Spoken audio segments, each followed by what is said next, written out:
Big warning. I'm going to be talking about sexual abuse today. Sexual abuse in children and the flashbacks that they cause. Um, I know that this stuff can be incredibly hard to listen to. And if you really are in a place that you're not going to be able to hear it, then I completely understand. But I'm going to ask that as hard as this stuff is to hear and as uncomfortable it is as it is to hear, keep in mind that there are children that are dealing with this right now. And as uncomfortable as people are hearing about it, it's nothing compared to living to it. So I'm just going to ask that you check in with yourself, but also leave a little bit of open room to say, in order to make these things end, we're going to have to hear it. And we're going to have to face it. So I know that I have put in my lives in my group before about the different types of abuse that I have dealt with, but I feel like I haven't gone into very much depth with the sexual abuse that I have dealt with. And I feel like it's getting to be, I don't want to say that it's a normal, but it really seems like it's something that is easily swept underneath the rug. And because the parents and the adults want to forget it, the child is expected to as well. But it doesn't work out that way. So I don't know what age children are supposedly have their long-term memory for, but I know that there are a lot of people that believe that children under the age of, like, I want to say the roundabout number is 10. Children under the age of 10 don't really remember anything that happens to them, so therefore it's not going to cause long-term effects. So, with that in mind, I'm going to go into my story. And like I said, this is going to be very uncomfortable for others to hear. And this is the first time that I've really spoke about the in-depths of it outside of like therapy or very close relationships. So, my entire life, I had kept getting what I thought was a nightmare, although it would happen when I was awake, of where I was above. It was almost like I was hovering over this man's shoulder. All I could see was the back of his head and his shoulder. But when I looked over his shoulder, I could see a little child. This child was about 3 years old. You know, I could not hear. No matter how many times I had this same thing replay, either as a nightmare or when I was awake, not understanding where it came from. It never had noise to it. I could never hear what was going on. But I could see this child's face. Okay? So, as I was looking down, I could see this little child that was about, like I said, about 3, maybe a little bit older. And her face was turned away into a wall, and I could make out that she was screaming. And I could feel everything that was happening to this baby. I could feel it all. I could feel her fear. I could feel her pain. I could feel everything that this man was doing to her. And I could never understand it. Why am I constantly having this nightmare even when I'm not awake? I have been told off and on throughout my life about a lot of the sexual abuse that I had dealt with as a child, but I have huge gaps in my memory. So I can't remember. It's not just like, oh, my childhood is kind of spotty. No, I can't remember years of it. Okay? All I get are what I was later told what this experience was is a flashback. But I would experience it in my entire body. I would relive it physically over and over and over again from a sexual experience that I had at the age of 3 years old. So I've had people that were close to my family at the time that this was going on, and it was so normalized that it was explained to me by this close family friend that I was basically served up next to the coffee pot when the men got home from work. It's basically, hey, here, you can take care of whatever needs you want with this child and have your coffee afterwards. That's how it was explained to me. Now imagine that this is explained to you this way, that you're offered up like a platter from your parents to the men that just come in their home like you are nothing. You matter nothing. You're worth as much to them as a cup of coffee. Okay? So this is what so many of these kids are being taught at home. And if they're not dealing with the sexual abuse, because yes, sexual abuse happens to males and females.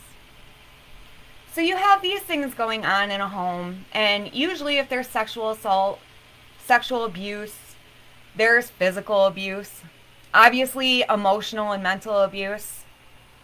So we have these kids that are coming into the schools, and we just cannot fathom why they're being bullies. We cannot fathom why they're failing their classes. We cannot fathom why they just cannot pay attention to the things that we're trying to teach them. So what are the schools doing now? And this is not only from my experience. This is from what I'm being told from multiple parents in our local schools. That if a child comes in with these behaviors, the schools don't know how to handle them. Their teachers are not trained to handle them. So their number one thing to do is to expel the children. Oh, they're a troublemaker. They're a bad child. Instead of finding out what's going on behind all of this. We don't have time for that. We're going to shut them out. So they get expelled. Where are we sending them? Back home to their parents who are emotionally unavailable, emotionally immature. They are abusive. And we're not teaching these children any different. We're saying, nope, you're not good enough to be in our schools now even, so go back to your parents. So our schools are just like exploding, and nobody wants to do the work that it takes to get underneath these behaviors and figure out what's causing them. It's just easier to say, all right, you're not a straight A student. You don't have the typical ADHD where I can throw a pill at you and say, okay, now you're good. Now you can stay. Instead, we're going to shove these kids to BOCES where they have no mental health help, like at all, really. They can claim that they do, but are any of them trauma informed? Do any of them have any experience on what these kids are going through? We have these people in these professions, like, I don't want to say that the counselors in these schools are lacking, but they don't appear to be having the training that they should have in order to deal with these children that are not, quote unquote, normal and good enough to be in our schools. Now, the only story I'm able to tell is my own, but I dedicate my story to all these children that did not survive past the age of, 10 to be able to talk about their stories. I dedicate my story to the children that are right now in all of our primary schools. I can almost guarantee in every single one of the classes of our primary schools that goes home to the same hell that I lived every single day. And I can tell you that their big plan of resilience is going to change anything. As a sexual abuse survivor, as a physical abuse survivor, I'm going to tell you that one thing I never lacked was resilience. I made it through all those years because I was resilient. That is the last thing that I needed. But as a child, if I think back to that time in my school career, if I had been, let's say, an outwardly aggressive person, which with my history, if you actually think about it, would be justified. These kids are justified to be pissed. They just don't know where to aim it. So the only thing that they have to aim it at is each other. They can't go home and tell their parents off. They need their parents in order to survive. The school's obviously not saying, okay, you're going to be safe with or without your parents. We're going to make sure you're safe. The schools are no longer saying that.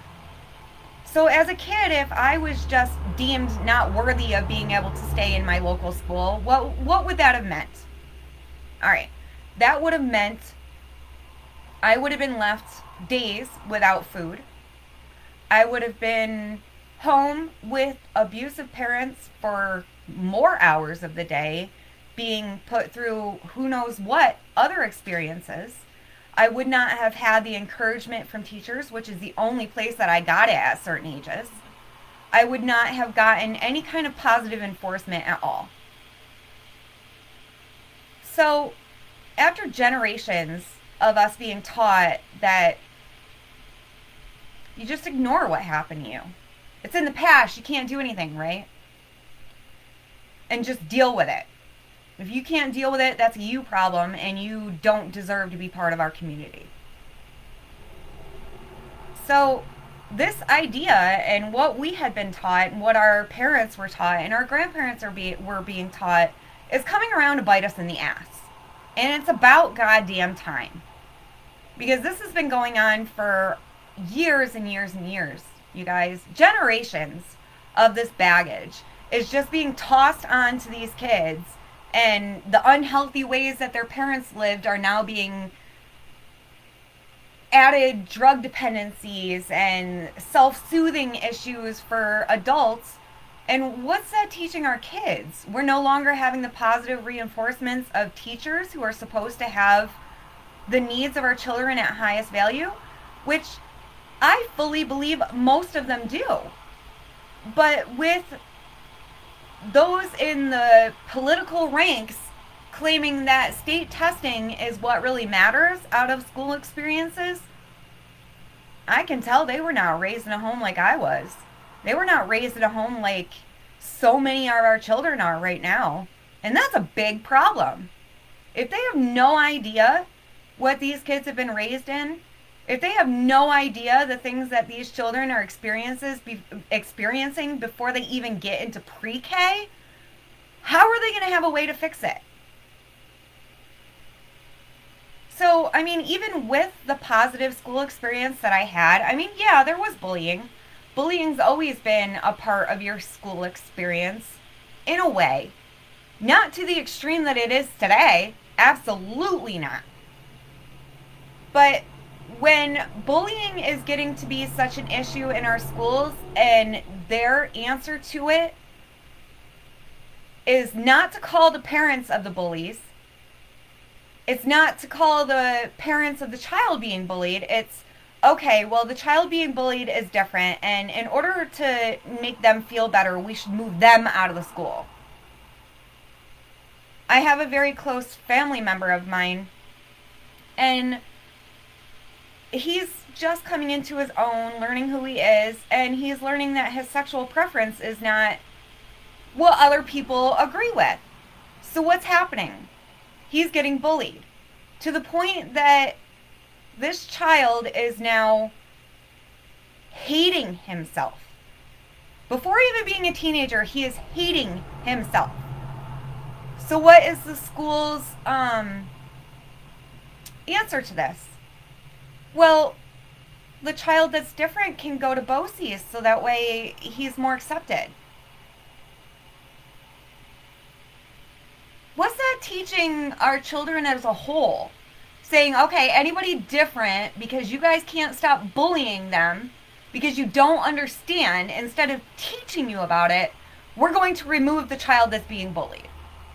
Further enforcing to the child that's being bullied that, yeah, you are different. Yeah, you don't belong in actual society. We're going to move you.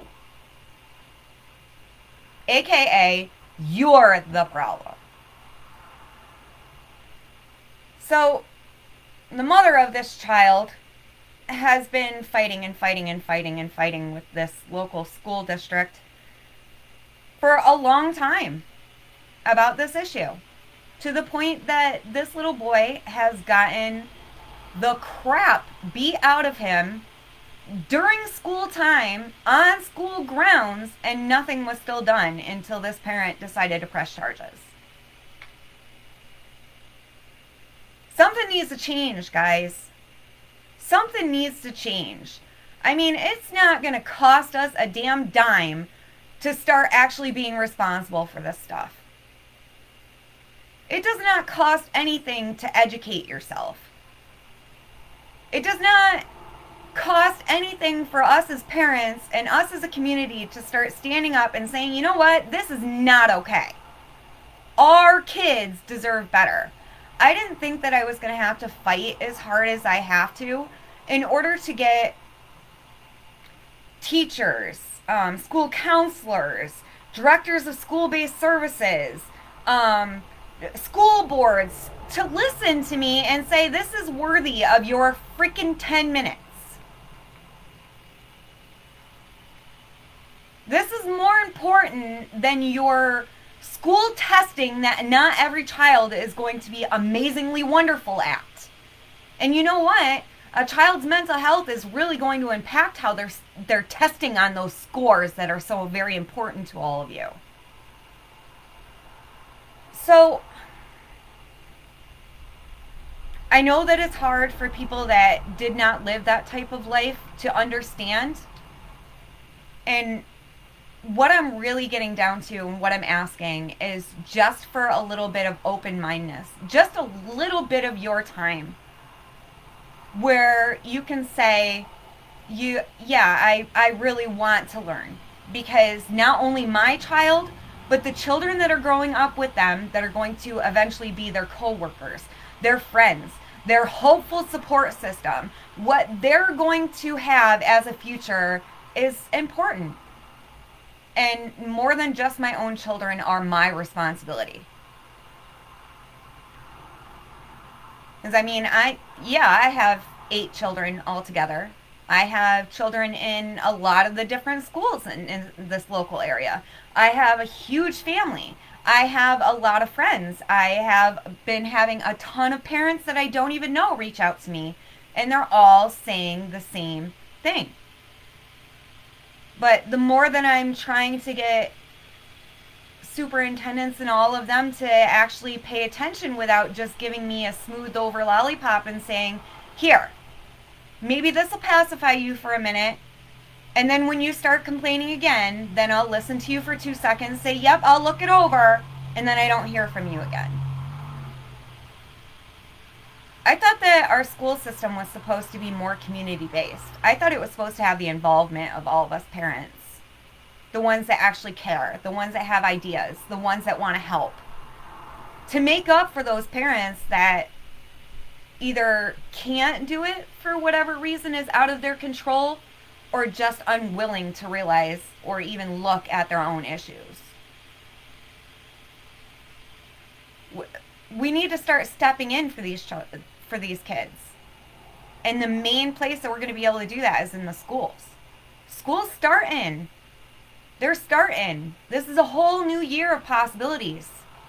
It's a whole new year of learning. It's a whole new year of being open-minded and saying that our children are more than just these test scores. Our children are more than just being able to come in, sit silently, and do exactly what they're told. So, yeah, children do remember. I remember. It's in there every day. You might not be able to see it because children are, the old saying already says it, children are resilient. They don't need that drilled into their head. Let's start putting funding where it actually is going to make a difference for the future. These test scores don't mean shit. Not to a lot of kids. Not to a lot of them. You know, are these test scores going to help them when they graduate school? If they graduate school? Which, when you look at the statistics, children that are raised in these types of households have a very low rate of even finishing school. So those state testing that they're doing in primary school, is that helping? Is it doing anything with the dent of people with drug or alcohol dependencies or other unhealthy way of living or not knowing who the hell they are as grown ass adults because they were never taught what the emotions even feel like as children? So many of these kids grow up not even knowing how to take care of themselves because they were just left out. You're not my kid. I don't see you. You know, I know that teachers are being so overwhelmed right now with everything that they're being asked to do by, you know, their bosses, by the state regulations, by the parents that don't fully understand and just want to blame other people. I get that. We need to start talking out as a community. Parents, teachers, mental health advocates that are supposed to be wanting the best for our kids. That's what they're in the positions for. We need to start speaking out about this stuff. We need to start asking where all this funding is going to. We need to start asking what the new standards are going to be with mental health education. Because it's different in all these schools, guys. Find out what your kids' schools, what their regulations are. Do they even have any in primary school? Do we believe kids don't have emotions in primary school? Is that something that hits only with puberty? I'm confused. So,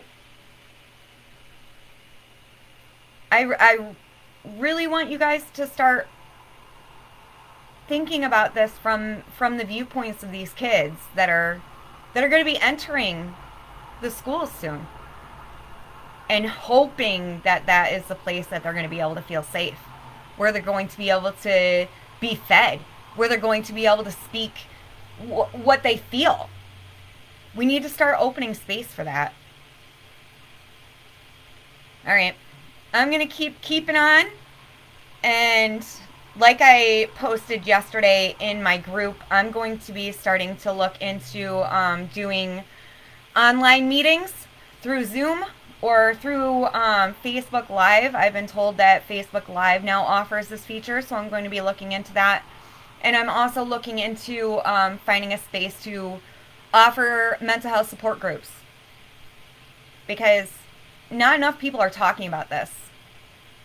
Our children are being raised to believe that it's not okay to struggle with your mental health. And I want to keep fighting against that. I really need more voices with me. And I know more than just myself have experience in this. And I know more than just myself care about our kids. And I know how depressing and it just feels like a rat on a wheel some days. But those kids need us. Those kids they're struggling right now. And more parents are falling off of the wayside where they can help their own self, much less their children. So we got to come back together. What happened to the grandparents and aunts and family friends and all that used to show up to sporting events and concerts and school events? And you know, where are all those people that can almost in a way adopt one of the kids that don't have that? You know, you don't even have to know that child. See a child that doesn't have a support system and say, hey, you did awesome. Or, you know, did you have a good time? Or yeah, just act like an adult that cares. You might be the only one. All right. I'm getting off my soapbox for right now, and I will update everyone in my group. I did share this on my main page too, because I feel like this is very important. And since I seem to be the only one that's really at a place right now where I feel comfortable talking about my story, at least enough so I can say it out loud, I'm going to keep doing that. I want to make it normal. I want to make it normal that people talk about their stories, not that it actually happens. So, all right. I gotta stop talking because I'll gab all day. Have a wonderful day, guys. Please leave me anything that you guys think of. I mean, do you guys agree? Do you have a different opinion? Do you see another way of this working out? Let's start talking about this stuff because that's where change is going to happen. All right. See ya.